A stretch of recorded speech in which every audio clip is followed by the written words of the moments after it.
Está en Washington, alojado en Blair House, el presidente de la nación, en lo que es la casa para los huéspedes oficiales del gobierno de los Estados Unidos, Javier Milei, con su comitiva. Tiene que volver y volvió ya también a Washington Donald Trump, que viene de su gira exitosa por Medio Oriente, habiendo logrado imponer un plan de paz y un acuerdo que por ahora se está cumpliendo entre Hamás e Israel. Hoy se van a reunir los presidentes en el Salón Oval de la Casa Blanca a las 12 del mediodía. Después hay un almuerzo, con la peculiaridad que tiene este vínculo y este viaje en particular, tan metido en la discusión y en el momento electoral de la Argentina, en el que,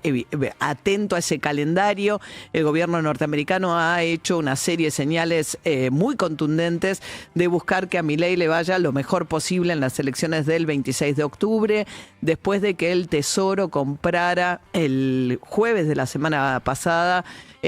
pesos, salió a vender dólares en el mercado. Bueno, ayer no operó el gobierno norteamericano porque era feriado en los Estados Unidos. El viernes fue feriado acá, o sea que la operatoria del gobierno norteamericano fue el jueves pasado.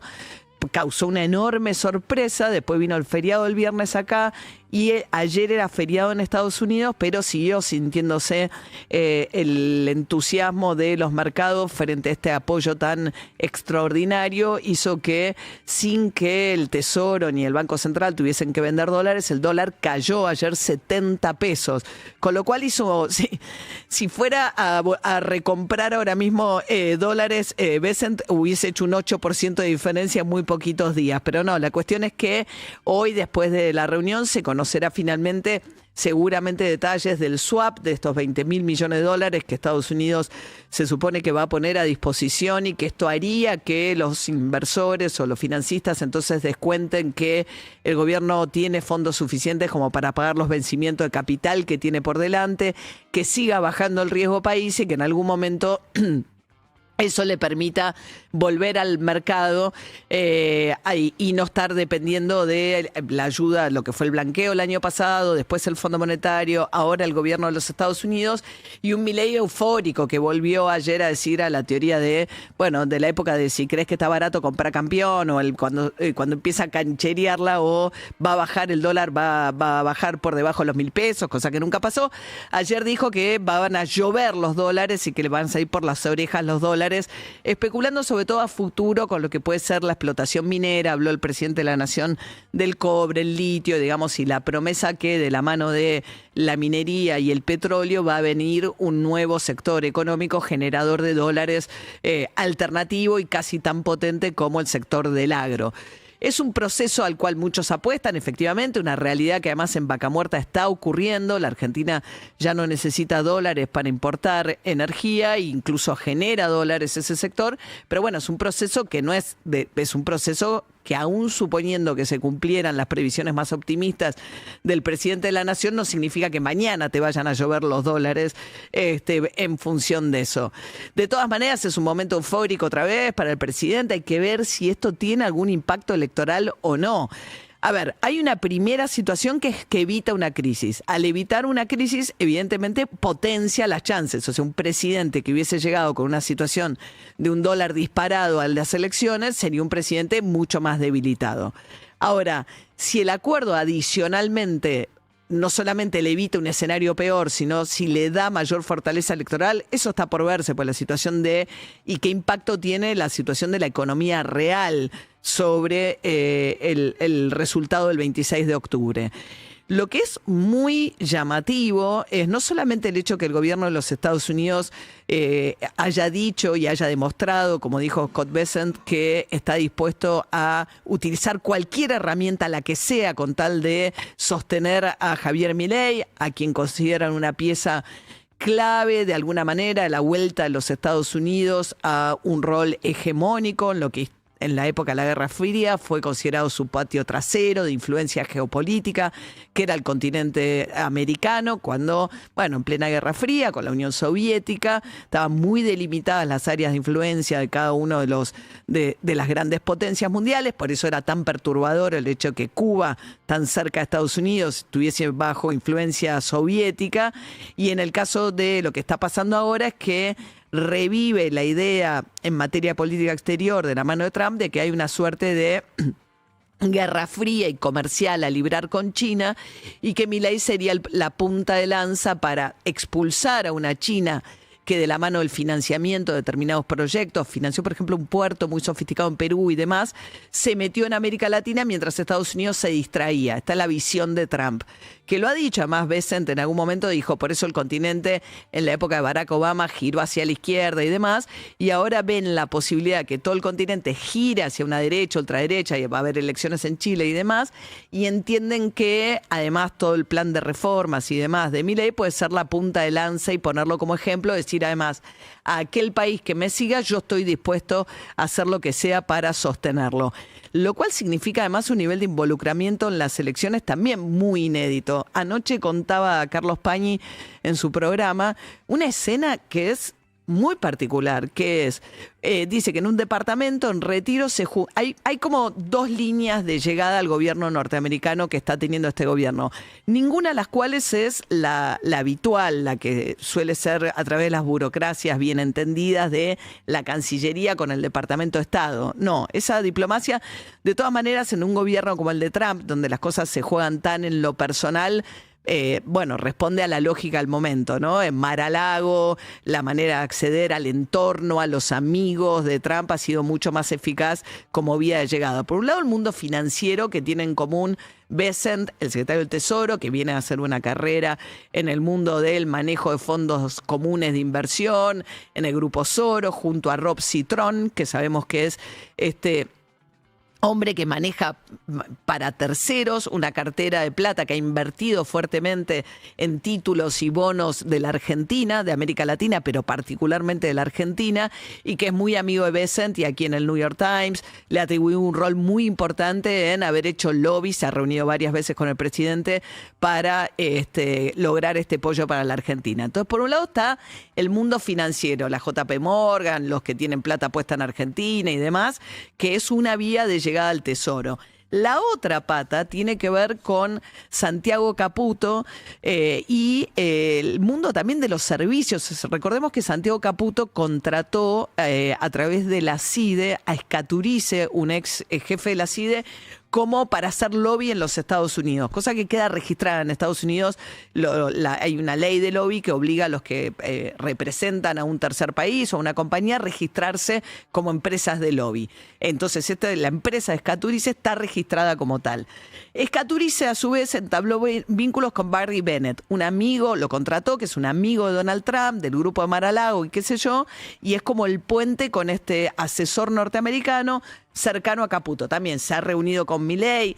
Uno, si empieza a mirar fotos de algunos de los viajes a Milei y algunas audiencias que tuvo, a la luz de todo lo que está pasando, se resignifican bastante, porque hay una, por ejemplo, de Milei con Rob Citron y con Barry Bennett. Este Barry Bennett, que es un lobista vinculado a Escaturice en el mundo de los negocios y demás, estuvo reunido, según Carlos Pañi, en un departamento en Retiro con Santiago Caputo y con los diputados, con un grupo de diputados oficialistas. En el caso de Cristian Ritondo sí, que es del PRO, pero que está detrás del acuerdo con la provincia de Buenos Aires. Estaba Miguel Ángel Pichetto y De Loredo del radicalismo. Pichetto y De Loredo fueron de los que al comienzo del gobierno aprobaron la ley de poderes especiales para el megadecreto, las megapoderes para Milei, y que después sintieron destratados a punto tal de que De Loredo, que es cordobés, no cierra un acuerdo electoral con Córdoba, con los libertarios en Córdoba. Entonces salvo el PRO, Ritondo, que hoy sí está cerca de los libertarios, los otros dos en algún momento mostraron como la idea de nosotros vamos a hacer una oposición responsable, vamos a cooperar y demás, y de a poco fueron destratados y se fueron alejando, especialmente Pichetto, que fue cada vez más crítico. Se sentaron el asesor norteamericano con Santiago Caputo y estos tres diputados a hablar en Retiro acerca de según Pañi, tuvieron que escuchar a Bennett hablándoles a ellos, diciéndoles de la importancia de que la oposición no kirchnerista acompañe el paquete de reformas que quiere impulsar Milei en la segunda parte de su gobierno. O sea, eso que no ha hecho Milei, se siente un lobista norteamericano en realidad, porque ni siquiera es un funcionario, sino un lobista norteamericano, y le propone esto a estos opositores responsables. Es increíble el nivel de injerencia y participación que está teniendo algunos de los funcionarios cercanos a Donald Trump. La pregunta es, a mí me quedan por lo menos dos preguntas bastante importantes. Una tiene que ver con qué es lo que va a exigir a cambio el gobierno norteamericano. Ya sabemos que expulsar a China, ¿qué quiere decir eso? China es el principal socio comercial de la Argentina. ¿Qué va a significar para la Argentina? ¿Qué va a pasar con el swap de China? ¿Qué va a pasar con otros socios comerciales de la Argentina? Los principales socios comerciales de la Argentina son China y Brasil. Milei no habla con ninguno de esos dos países ni ha viajado a ninguno de esos dos países. Entonces, después, el tema de la presencia de los militares norteamericanos que van a venir a hacer un ejercicio a Ushuaia y a la provincia de Buenos Aires, autorizada por decreto, a pesar de que está obligado por la Constitución Nacional a autorizar vía Congreso Nacional ese ingreso de las tropas extranjeras. ¿Qué va a pasar con el acceso privilegiado que pide Estados Unidos a la explotación de minerales raros, que la Argentina se supone que tiene bastante riqueza sobre eso? A ver, hay preguntas acerca de qué va a pedir a cambio el gobierno norteamericano. Sabemos que algunos de los grandes inversores cercanos al gobierno norteamericano y al gobierno argentino van a salir beneficiados en la medida en que el rebote de los bonos, las acciones y demás los beneficia fuertemente. Ahora, ¿qué va a pedir Estados Unidos a cambio? Es una pregunta. Y la otra pregunta es que si lo que Estados Unidos además le está pidiendo, le vaya como le vaya el 26 de octubre en el resultado electoral a Milei, es gobernabilidad. Y eso le exige un diálogo con la oposición, un diálogo sobre todo con la oposición. A ver, uno puede suponer que con el kirchnerismo no se podrían poner de acuerdo en nada. Ahora, ¿es Milei capaz de realmente sentarse a conversar con alguien que nunca se quiso sentar? O sea, como no le gusta Lula, a pesar de que es el segundo o el primer socio comercial de la Argentina, nunca habló con Lula. Como no le gusta Kicillof, aunque Kicillof sea el gobernador de la provincia más grande de la Argentina, nunca lo invitaron a ningún tipo de diálogo institucional a Kicillof. Pero tampoco se lleva bien ni con Yarlora en Córdoba, ni con Puyano en Santa Fe, ni con ninguno de los gobernadores que cuando él manda el presupuesto al Congreso le dice, che, discutamos algunas cosas. No, o lo aprueban así o son todos unos promotores y responsables fiscales. Saco todo por decreto, que es lo que viene haciendo hace 2 años. O sea, pase lo que pase, además, el 26 de octubre, Milei, en estas exigencias que presuntamente pone, curiosamente el gobierno norteamericano es un mundo rarísimo en el que aparece un asesor que ni siquiera es funcionario reunido con diputados opositores argentinos a exigir un cambio en la gestión que no debería pedírselo a estos diputados, sino al propio Milei, digamos, si es Milei capaz de pensar grandes acuerdos, un diálogo, una forma de gobernar que no sea la que ha tenido hasta ahora, donde aún estando en extrema minoría, optó por gobernar por decreto, por la fuerza o por no hay plata, o llevar siempre al punto máximo del veto, al punto tal que incluso cuando el Congreso insistió con los 2/3 con la ley de la discapacidad, no la implementó, porque dijo, no me dijeron de dónde saco los fondos. Entonces, en el fondo, la pregunta también, que tiene que ver con, más allá del apoyo que le va a permitir llegar sin sobresaltos al 26 de octubre,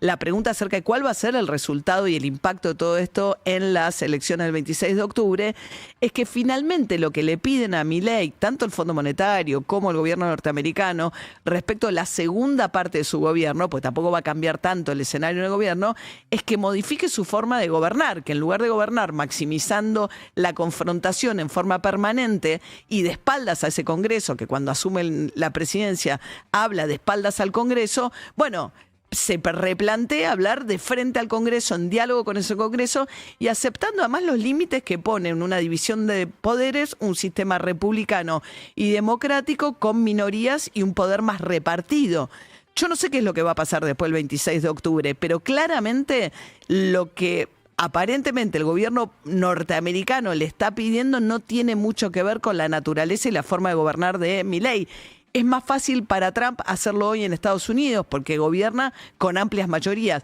en el Congreso y